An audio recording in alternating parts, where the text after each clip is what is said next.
I wanted to talk about this frozen embryo situation.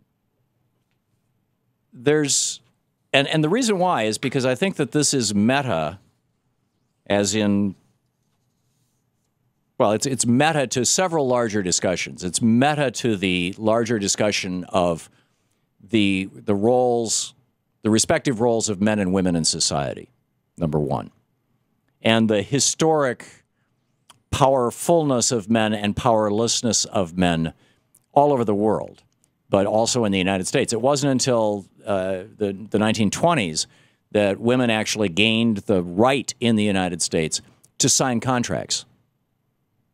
And in fact, it wasn't until the 1970s that actually, yeah, you could say they didn't even get that right in the 1920s. I mean, they got the right to vote.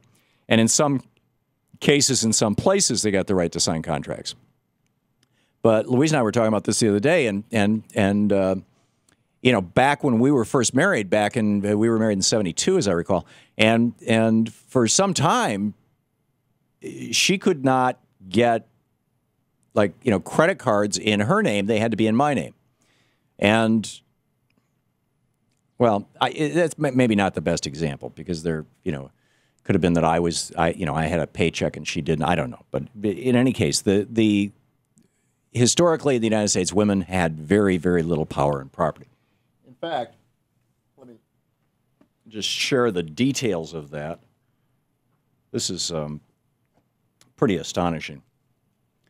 But in fact, let me get back to that in just a minute. So, number one, it deals with the issue of what women can do in our society. Number two, we're talking about the story of Sofia Vergara. Am I saying it right? I've never watched the show that she's a star in.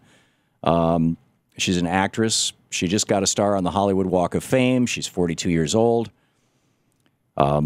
Nick Loeb is her ex-husband, and the two of them fertilized 2 eggs in vitro. In vitro means in a petri dish. And those 2 eggs are frozen, have been for 2 years. They have since broken up, gone their separate ways. He's a businessman. He once ran for the Senate, the state Senate. In fact, he mentions this in his op-ed in the New York Times, which struck me as very interesting. I'm curious. I'm wondering, the Florida State Senate. He says, when she left me as I was running for a seat for the Florida State Senate, my dreams of a family were shattered.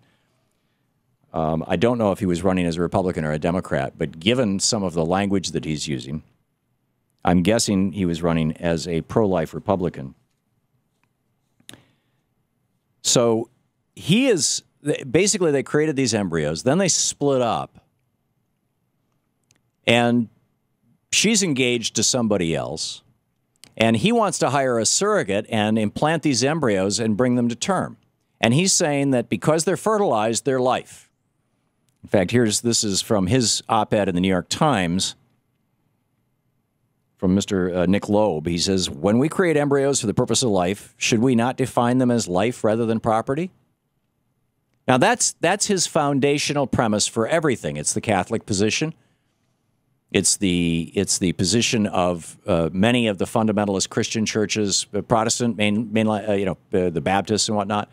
And in fact, it's the basis for the Catholic argument against in vitro fertilization altogether.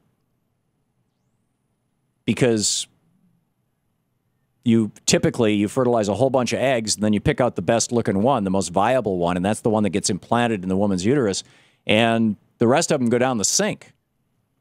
But they're fertilized. And so the Catholic Church's position is that's an in vitro abortion, essentially. So this brings into, number one, is the product of a woman's body her property? In this case, her eggs. Number two, when does life start? What is an abortion? Number three, he raises a question, and this, I think, gets to the issue of women and their bodies and power in this society. He says a woman is entitled to bring a pregnancy to term even if the man objects. Shouldn't a man who is willing to take on all paternal responsibilities be similarly entitled to bring his embryos to term even if the woman objects? Well, I'm sorry. It's not his embryos. It is if it's a fertilized egg, it's an embryo, it's their embryos. And he and her signed an agreement. In fact, he says in 2013, Sofia and I agreed to try to use IVF and a surrogate to have children. We signed a form stating that any embryos created through the process could be brought only to term only with both parties' consent. Well, she's not consenting. He says the form did not specify, as California law requires, what would happen if we separated. I am asking to have it voided. And then he wants to take possession of these embryos, find a surrogate, and have them come to life. Now, this is a guy who, you know, he's wealthy. He's got you know, the power associated with his wealth and with his position and with his white male privilege and all that other stuff. And he's you know, in terms of the media and stardom and all this kind of stuff, he's basically a nobody. But his wife is a high-profile TV star.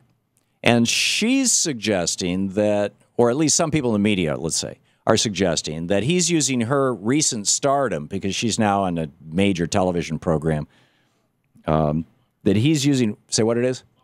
Modern Family. Thank you. Never seen the show, so I can't speak to it. But to what? Is he going to run for the Senate again from Florida? I'm wondering. Here's what she has to say about this. She said, and I quote, "I've been working very hard for 20 years to get to this point where I am. I promote all my movies, all my work, but I don't like promoting my private life. And I don't understand why this person," she won't use his name.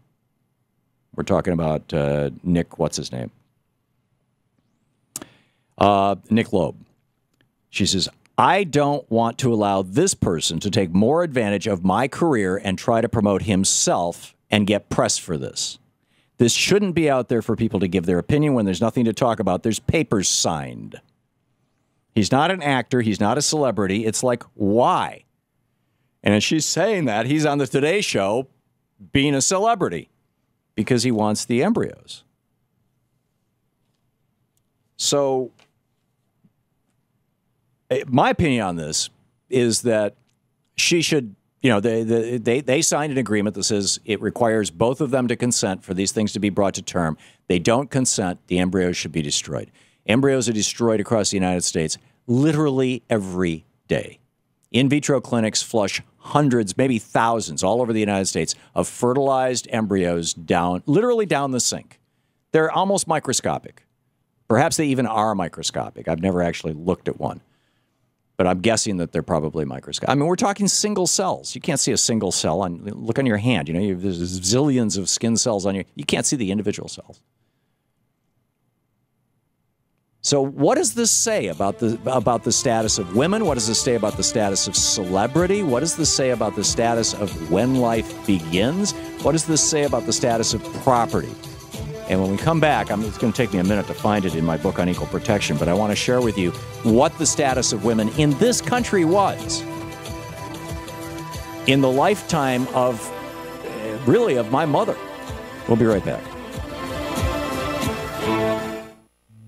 This is the Thom Hartmann Program.